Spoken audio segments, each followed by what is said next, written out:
Hi, everybody. So for discussion number 5, as usual, you have my instructions up here, followed by the video that you're watching, followed by the prompt. As always, make sure you answer all of the questions fully. Don't forget to think about them like little mini papers. Elaborate in your responses, show off your knowledge and understanding of the materials.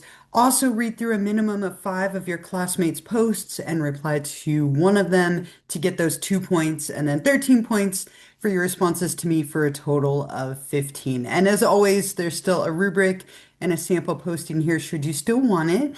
But if you look at this, we're looking at two different studies here based on the content from this week. So related to variables, claims, and the 4 big validities. So you're going to read through these two studies and answer 3 questions for each of them. So, study number 1, Dr. Stevens and her research assistants were studying the relationship between the level of people's self-esteem and their income levels. They asked participants in their study to report their annual income and then asked them to take a test that measured their level of self-esteem. Results of the study showed that as income increased, self-esteem scores increased.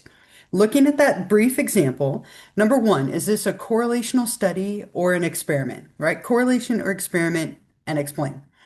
Number 2, if it's a correlational study, what direction is the correlation or association between the variables, and explain. If it's an experiment, what is the independent variable and what is the dependent variable, and explain. So once you identify which one it is, you're going to run with the components of it.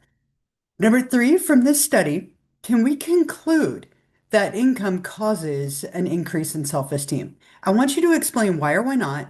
And in your explanation, I want you to be sure to reference at least one of the big 4 validities that's relevant to your answer. It can be any of them, whichever one feels relevant or that you can tie in. Reference one of them as you're talking about, can we conclude cause? And how good can we feel about that cause if we can conclude it?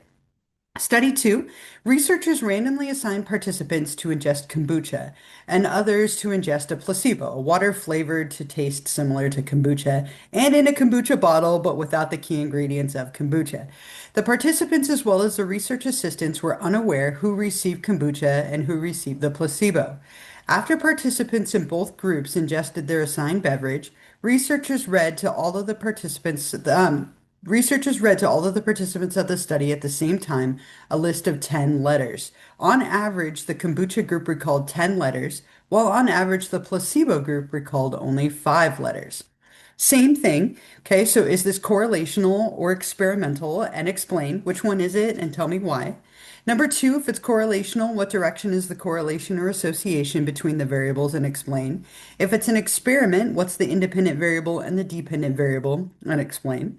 And then, just like before, from this study, can we conclude that kombucha causes better recall? Explain why or why not. And in your explanation, again, be sure to reference at least one of those big 4 validities that is relevant to your answer. If you can conclude it, again, how good can you feel about that? And if not, why not? Okay, so I look forward to reading your thoughts and answers here for discussion number 5. And as always, if you have any questions, feel free to reach out and email me.